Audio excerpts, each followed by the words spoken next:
Today I just want to talk about the state of the future and the future of the state, because right now we're seeing a lot of things play out. All of them are bad, and so I want to talk about the short term and the long term. And I want to start with what's gone on in the last week. For the first time in numerous decades, Israel and Lebanon had a sit-down meeting, and it's mostly about the talk of disarming Hezbollah. Lebanon is going to be willing to, because Israel is such a great power compared to them. There's nothing they could do about it. It's just such a threat to them. They don't want war with Israel. Now, what that means for a lot of the people in the southern region is not good. There's not much that could be done about that, unfortunately, because United States and Israel, probably at the behest of Israel and Netanyahu, they want to make an example out of Hezbollah, and they will. Unfortunately, we're gonna sit back and watch that happen over the next 2 years at the very latest. Our best buddy Bibi already went in Hebrew, saying that they're gonna stay in the southern region. They're gonna keep the mountain in the Sheba Farms area.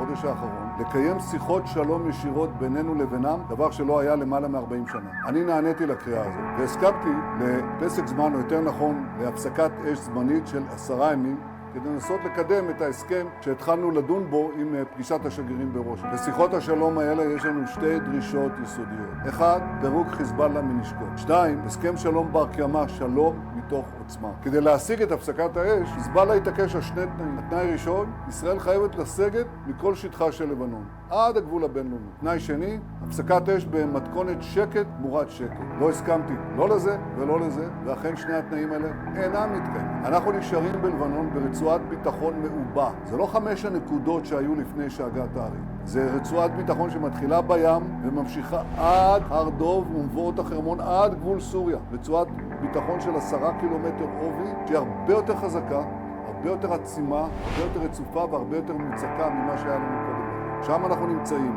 אנחנו לא יוצאים. Because it gives them a good place to launch tank shots into people they're enemies with. Now, in regards to both this Lebanon ceasefire and the ceasefire with Iran that most people already know about, they're both only going to last about 10 to 14 days. So neither of them are really going to be that good. Now, during this ceasefire truce, we have seen some people return to the southern region. Unfortunately, that is not going to look good. And I promise you, this is not going to end well. Really, it's not for both the Lebanon people or Hezbollah, which I posted a video and then I woke up the next day to 300 people dead in 10 minutes. It got worse overnight after I made a rant about it. And even though we have this ceasefire, there's still gunfire on the ground. Not today, but previously. There's still dozens of people being grabbed in the West Bank and then taken to jails where they now can be executed. Off topic, I'll shut up. Even global powers are saying these fights are going to continue and that the current situation won't hold. It's just time to reposition assets, double check plans, prepare for the next situation. Now, in the economic right now, we have inflation, we have global economic problems. Multiple countries are going to be going to food shortages. The desalination plants, the Strait of Hormuz slowage is causing countries like Dubai to be in a real recession and something that they cannot recover from. You have a lot of countries that are hastening what we were already scared of for 2027 and 2030 in the sense of prepared for a world war against Russia, China, and escalations rising, because once that happens, the world economy would slow like we're seeing now. And so with Trump really just hastening that, we have a lot of that fear popping up in the short term. Obviously, we already know about gas prices. Expect a lot of countries to start preparing for draft, preparing for war, preparing military forces, preparing drones, a lot of military equipment, because that is what's coming in the next couple decades. And so sadly, right now we are in a buildup. We are in a stage where we gotta be the bears that stock up for winter. And unfortunately, that winter is probably coming sooner than expected. So you better hope you're stocked up. And when we zoom out, while the West is tied up in war, China's playing the slow game. They're not rushing into conflict. They're mediating, securing energy. They're wooing the younger generation. And overall, they're expanding their influence pretty quickly. And we're seeing China properly control what comes after the chaos that Donald Trump created. Despite that usually being a thing that's out of our playbook when it comes to making chaos and then controlling it. We have a dumbass in there who can't do his own things right. And wars today aren't just fought with weapons. They're in phases. We intimidate those on the front lines, and and those that are around them that protect them. We do hits on leaders who grow courage and stand up with their people. Or when we destroy infrastructure like bridges, because I don't know, weapons of mass destruction or something. And the final part of the phase, the over-exaggerated, ego-raising media coverage, where white lies reign supreme overall, rather than what's right. This is a regime that needs to go. We want this regime gone. Take Iran off the map. There has to be some force on the ground. The United States and Israel must be prepared to fight for an extended period of time. And what's most ironic about the hypocritical media coverage is the fact that we have consistent denigrating and humiliating talk coming from the Israeli media and Israeli officials, and we get no coverage of it here. We also get American citizens and American people being brutally harassed and killed. We get no coverage of it here. And yet we treat Iran and Muslim people this way, when if we spent a day covering the other side, the things that our allies say, we'd feel even worse about them. You know, you have people dancing while Palestinian houses are on fire over the wall. You have insane rhetoric. While Donald Trump threatened to send them back to the Stone Age, Channel 13 or whatever put up a nuclear countdown. Now I want to bring up something that I haven't, but it's on topic with all of this, and it's just something that's in the future going to happen, and that is the Al-Aqsa Mosque. And when it comes to the Al-Aqsa Mosque, symbolic targets, religion, places that don't matter just physically, but spiritually, because of the attachment to the place and the people who walk there at once. If something like that gets touched, you're dealing with something that pulls in entire populations, dozens of populations, entire identities, coalitions, organizations. Countries won't be acting individually. They'll be in unison. And I do think that is going to be a time when we see a lot of anger. People like me who aren't Muslim, who are Christian, that see what's going on as wrong, will stand on the right side. And when these things happen, I think we're going to see another American veto. Now, when this happens, I don't expect it in the next couple years. I expect it in our lifetime. If I so happen to make it to 75, it'll already have happened. Now, that's 50 years from now, but guess what? I believe that in my lifetime, that mosque will be destroyed for the rebuilding of the third temple. There is no predicting that the third temple would be rebuilt right away, but it will be built on that location. The mosque is in the way, according to them. Now, that's not prophetic. That's just knowing geopolitics, reading the writing on the wall. And when something like that happens, and we piss off a lot of people, and we get another American veto, I do think it wouldn't be enough time for these countries. They would be able to retaliate, but the damage that America might be able to do if we're not kicked out of the Middle East during this time frame with the Iran war, the extorting of them in many different ways for benefits. If these things stay up, then I don't think those countries will have a chance when the Al-Aqsa Mosque situation happens. If this war against Iran works out for Israel and America, we won't have anybody that's really able to fight back against them other than China and Russia. We don't want to start seeing the bricks slowly fall on the axis of resistance. And we have to look at this for what it is. It's a system under pressure. It's the shift from one global power to another, from one greedy hand to possibly an even greedier hand. Truthfully, with what we've done for 200 years, we don't deserve to be the global superpower that controls and extorts all these different countries. And when it comes to a series of events that will upset about 2 billion believers, it'll only continue to get worse as time goes on. Now, that's just something I believe will happen in the future. If you want to hear another thing I think is going to happen is if and when we start seeing things kick off between China and Russia, Germany will go to war. The really sad thing to say is prepare for days where electricity will be out. Understand the amount of things in your daily life that need it. And so really prepare for a day where you don't have it. We are going to see a switch being pulled against us. Companies like Palantir, softwares like Pegasus. The damage these things do, they were made to do that. And it's not like they're not going to be used. It's already being used, just not against you in a serious way yet.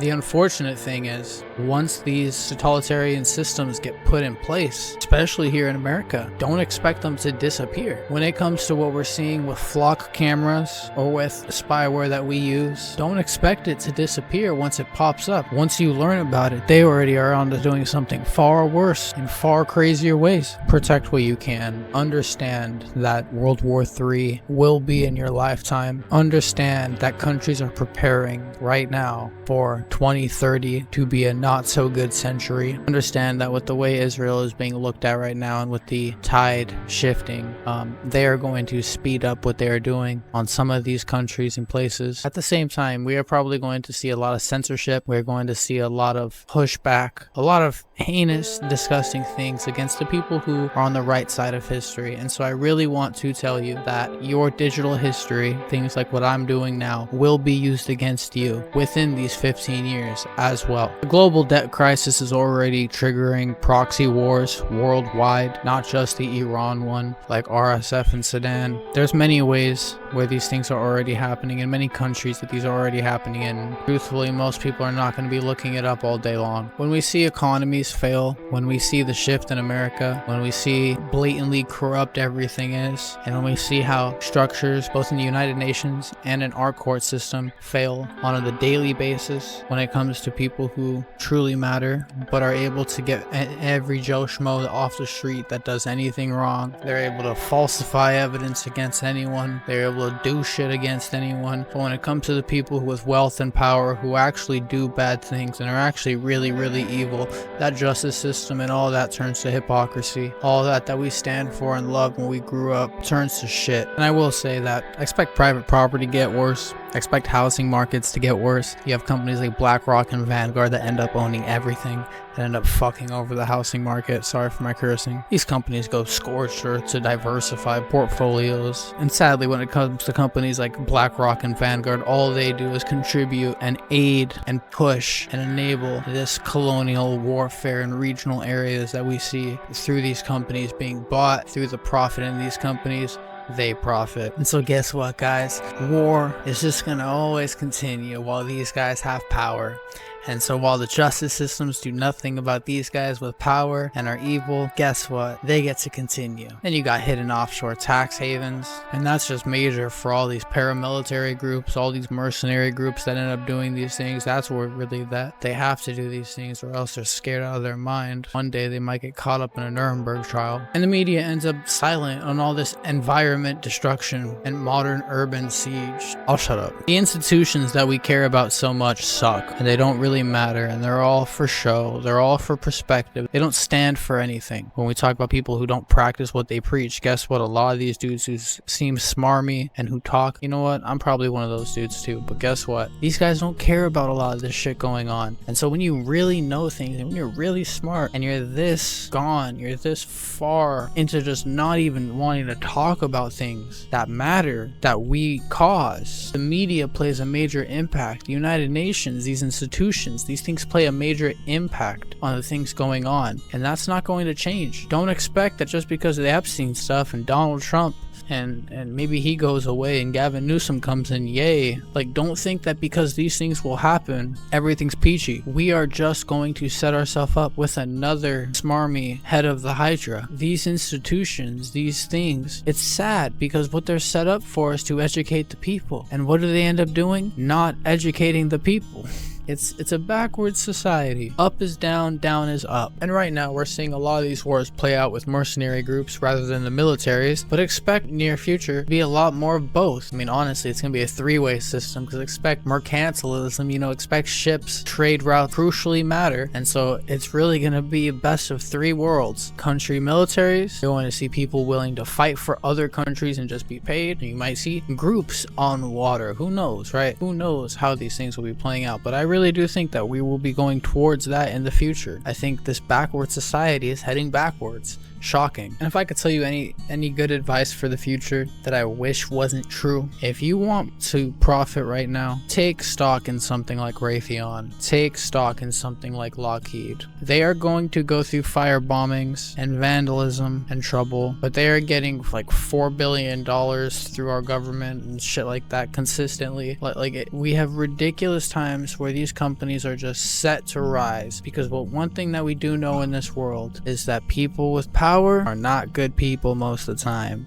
The good people don't really stay with power or make it that much. It's very much 2 out of 10, 1 out of 10. It's often not the case. And I wish that wasn't true. I wish that's not how I looked at life. But you know what? People are ridiculous. Humans as a whole, all of us, are pretty evil in nature, pretty wicked in nature, pretty susceptible to do bad things, both as a child and when you get older, just depending on how you grew up. And unfortunately, we live in a world that really sets you up in not the best environments. You know, I always looked at kids being homeschooled as weird, but these days I feel like homeschooling your kid is the best thing you could do. Genuinely, keep your kid away from them. I mean, dude, the Amish are great with the way that I see the world these days, dude. The Amish, they get it.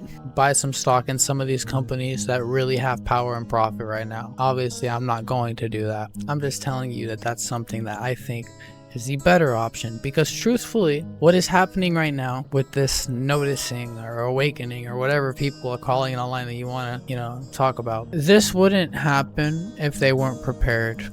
And when I say they, I mean a lot of different groups, and they're prepared. So you need to at least be prepared, because where these things are heading in many different directions, short term, long term, in our country, outside our country, we're heading to warfare, we're heading to destruction. Even if I didn't even talk about it, but we are eating ourselves alive. And this is not going to get any better unless we really see something. And I hope I'm wrong.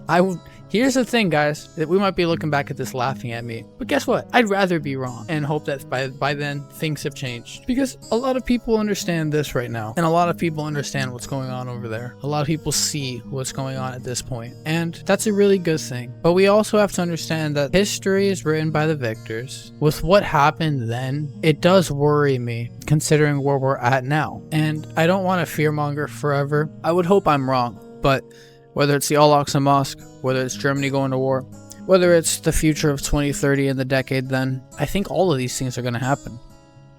I think all of these things will happen. And finally, I'll leave it at this. Israel has to do something about Iran. I don't know what's going to happen, but they really have to do something about Iran in this 10-year period.